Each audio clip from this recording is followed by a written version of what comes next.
Hello, I'm taping the beginning of a project. So this is a acrylic sweater that was at the thrift store that did not sell and that is going to go into the fabric recycle. Sorry about my thumb there. Here is a shirt, men's shirt, that was going to have the same thing happen to it. And here is a second shirt. And my hope is to take these two shirts, take them apart, and add them to the empire about here on this sweater to make not like a mini dress to wear. So I'll take you along. The first thing I'm going to do is unstitch all of the seams. So here's the first steps that I've gone through in making this top. Is I put this sweater on and I measured what would be an empire waistline for me, and I drew with my invisible, when I put an iron on this blue line will disappear. I cut with pinking shears this piece off and I will set it aside. I will use it. Then I deconstructed one of the shirts and I left the collar on this one because I'm going to put the collar in here so that it'll have a men's shirt collar, and then it will match the pieces that I have on the bottom. So I'm going to sew in the collar and I will bring you back to the next step. So I'm going to start to prepare the collar to put on the sweater that I cut.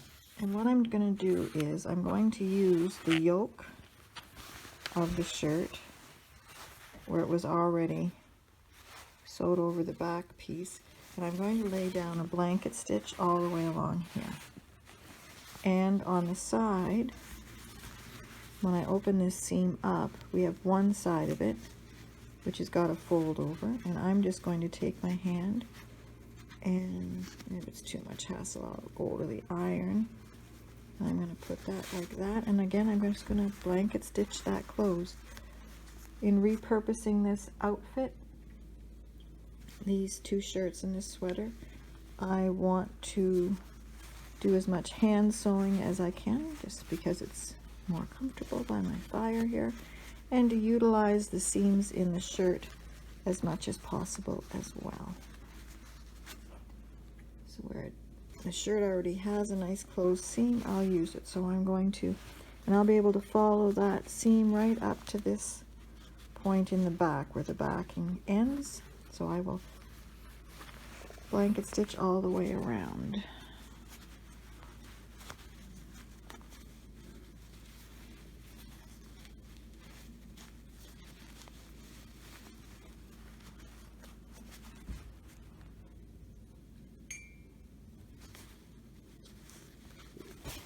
This blanket stitching is not going to be seen by anybody except me because it's going to be inside the sweater, but I'll know it's there.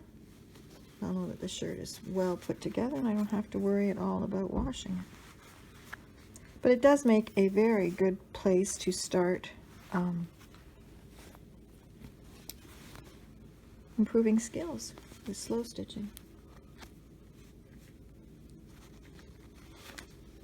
So a blanket stitch is one that I grew up learning from the needs of my Aunt Marjorie and my grandmother as we did blankets. So you take a little bite out of your fabric on the edge and you pull your needle up, and in front of your back thread, and it makes, well, if you did it right,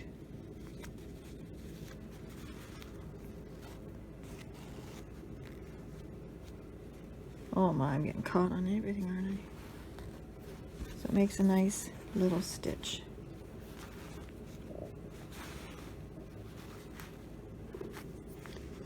up and over top of this thread there.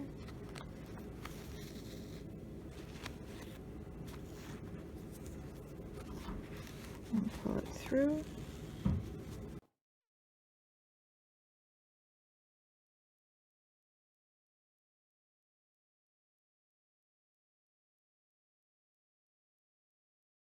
So some of the lessons that I learned in making this top, I started with the blue sweater, and it was a ladies large, and I am a ladies medium. So the sweater is large both in the shoulder and around the bust line or the empire waist where I sewed the shirts onto. I think it's very important in making these repurposed tops that I think that you start with a top that fits you, which I didn't. However, it's comfortable to wear and moves around nicely, and I'm wearing it while I work at the thrift store where I need lots of movement, so that worked well. The other thing that I learned is I would not cut the sweater as I did in the beginning. I would wait till the end of the creation and then decide if and where I wanted to cut the undergarment. That's partly because I'm making this in a Canadian winter, and I've been thinking that it would be nice to have the sweater underneath it just for extra warmth. So just some thoughts there that people could use. In deconstructing the tops, I used the seams of the shirt, and I have lots of extra fabric. It's important, you'll see that later on, where I used the two sleeves from the shirt that I'm working on right now in this video, what you see in front of you. I cut them along the inside so that the cuffs stay intact, and I put them along the back of the shirt, and that creates extra volume in the back, which is nice, and I think some interest. I sewed it all together, and I didn't like the seam that was created around where the men's shirts meet the blue sweater. So I used some of the extra fabric of the dark blue, and I created a band that I top stitched on. I didn't use the sewing machine to do that because I needed it to not pucker any more than it already did. So that's hand sewn on as well. The other thing is that this collar that I'm working on, I should have cut it lower so that I could have had a larger opening around my neck. So those are all things you're going to want to consider when you make your own. Hello, I'm working today on my men's shirt and woman's sweater top that I'm making, and I'm attaching the collar of the man's shirt to the collar of my cotton sweater. Now I'm going to recommend right away, I've made a mistake. So I thought cutting the yoke down at 2 buttons would be fine, but I should have gone 3, because to get it over my head, I'm going to have to really just tack it in here quite close. But we'll get to that in a minute. So what I'm doing right now is I've tried it on, and I've pinned it at the back where it feels good. I've pinned it at the front where I want it, which gives me what I need to start to sew it down. And I'm using a back stitch, and I have holding the shirt down with my hands, and I'm going to try and use the seam. I'm using the seam. I'm not trying to. I'm using the seam. And I'm going down and up through both pieces using embroidery floss that matches the sweater.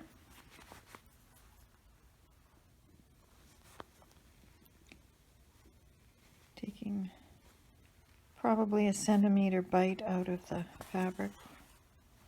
And then I'm going back down where I came out before. Probably smaller stitches would be better than big stitches. So this is the first place that I've tacked the sweater down to the shirt.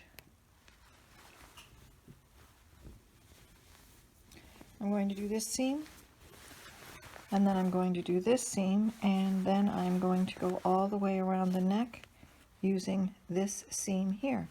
So I'll come back and show you when I'm almost done. So now I'm beginning to sew the around the collar, and as I said, I'm going to use this seam right here to do it, and I'm going to use a lazy daisy chain stitch. So I go in the center of the chain. Because this one's going to be seen and it's somewhat decorative, and what I've done is I've safety pinned down the shirt. It's not any easier than straight pins, but I don't end up bleeding all over the work if I stick myself. So there we go, and there's the first one.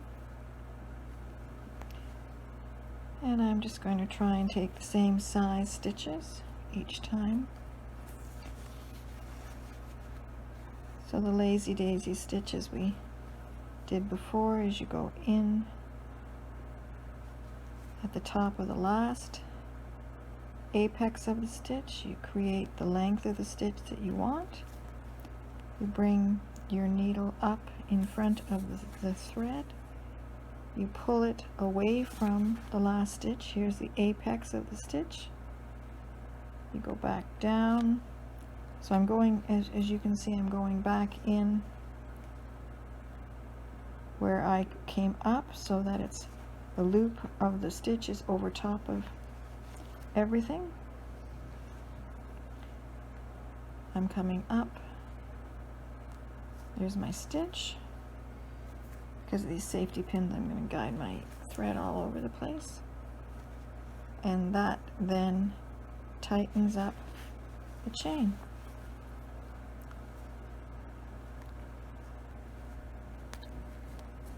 So I'm going to continue and finish off the neck. So here I am wearing the top. I have a turtleneck underneath. You can see the fullness around the back.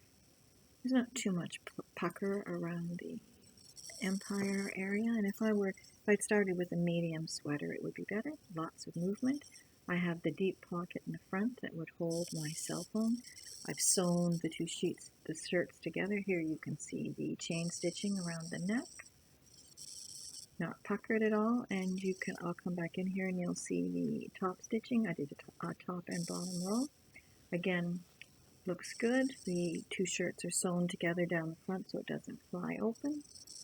I quite like it. It is large though.